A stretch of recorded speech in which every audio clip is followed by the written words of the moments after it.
know that Digital Chocolate is actually doing a lot of games where you only use, it's, just the one button push. Do you think that this is more interactive for players since you have multiple buttons to push, or do you think that casual gamers are going to be drawn away from this type of game? No, this is something that we have been supporting for several years. We work with Digital Chocolate as well. They're a really good game developer.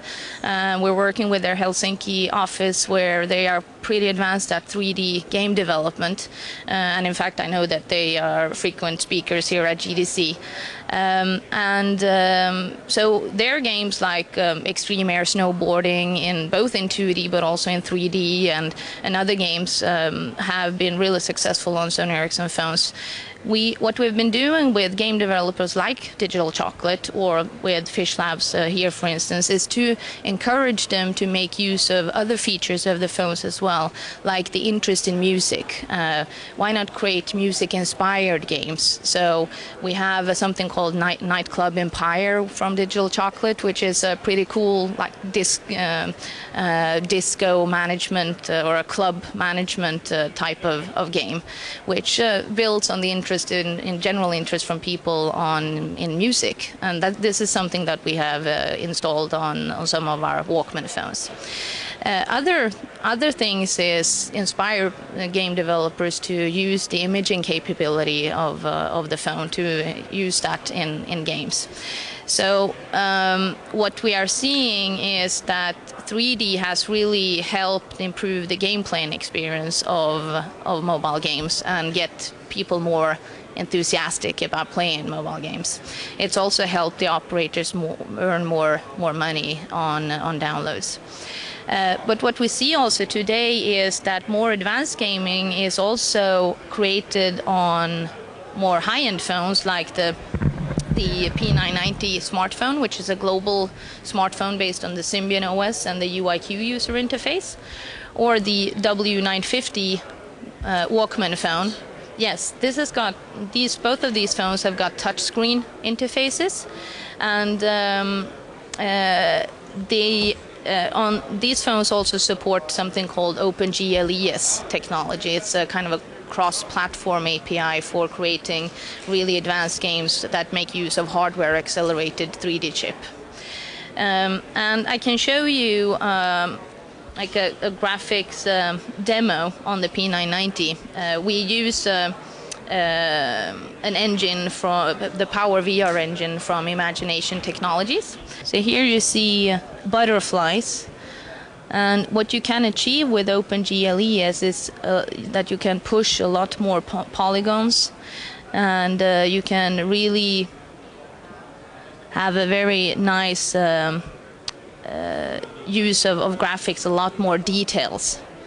And what you can achieve with hardware accelerated 3D graphics is that you're using a special graphics processor unit that takes care of takes care of the 3D rendering, which frees up a lot of space in the central processor unit on the phone that can take care of other calculations. And this makes for a really fast gameplay and experience, because you can significantly speed up and do a lot more things on the phone.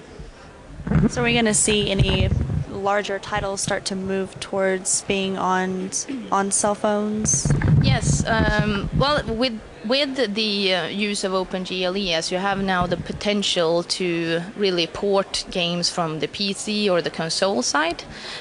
So it's likely that we're going to see more advanced games from those more advanced platforms being ported or adapted for mobile phones.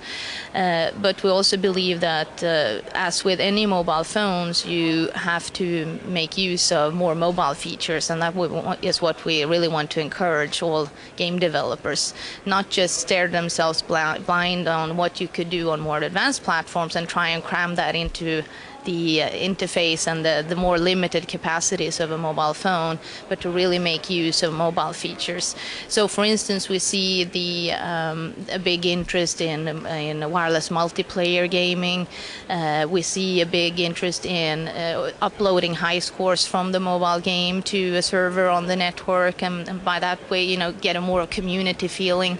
In the future, I also think we will see more use of Wi-Fi. The P990 support supports Wi-Fi, so you could potentially play against others or even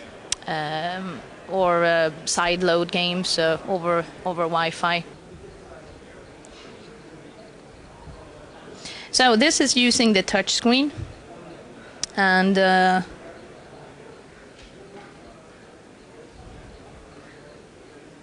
you're moving around by using the stylus, or you can use your thumb, of course.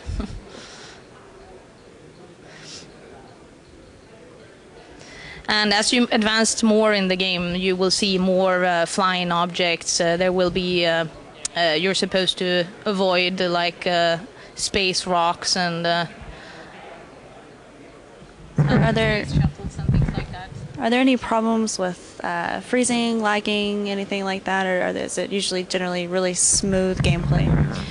I would say this is a really smooth gameplay.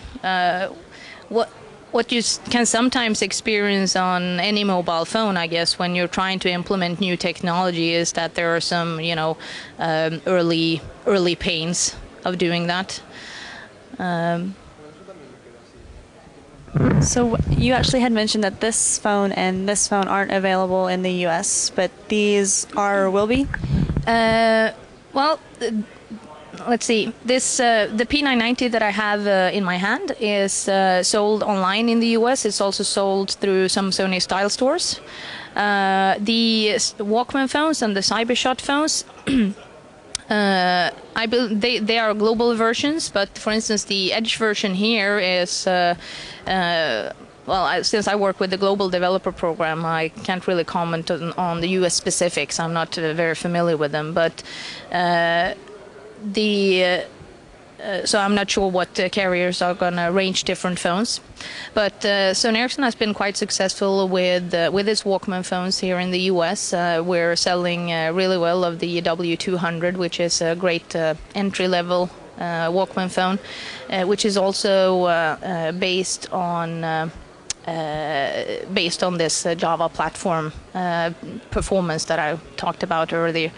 We have also been selling the K790 Cybershot phone here in the US. So you're likely to see more Walkman and Cybershot phones with really great gaming capability from Sony Ericsson selling here in the US. Is there anything else you want to tell us before we wrap it up? Let's see. Well, since we're here at the Game Developers Conference, I would like to encourage that American game developers to not only look at the American market. Sometimes it's very easy for them to get stuck on just looking at what phones are available with the operators or carriers in the US, but there's a great market for game developers if they want to target global handsets. So that's my encouragement to them, to look beyond the US borders and realize that there's a bigger world out there, and that there is a large number of really advanced 3D capable handsets from handset manufacturers like Sony Ericsson that they can target and make good money out of their game development. Okay. Well, you heard that, U.S. developers. There's more money when you deal with the rest of the world. All right, Nikki Inderlied, I4U News. Sanyo Inner Loop batteries gets batteries that are really good for gamers and they're recyclable.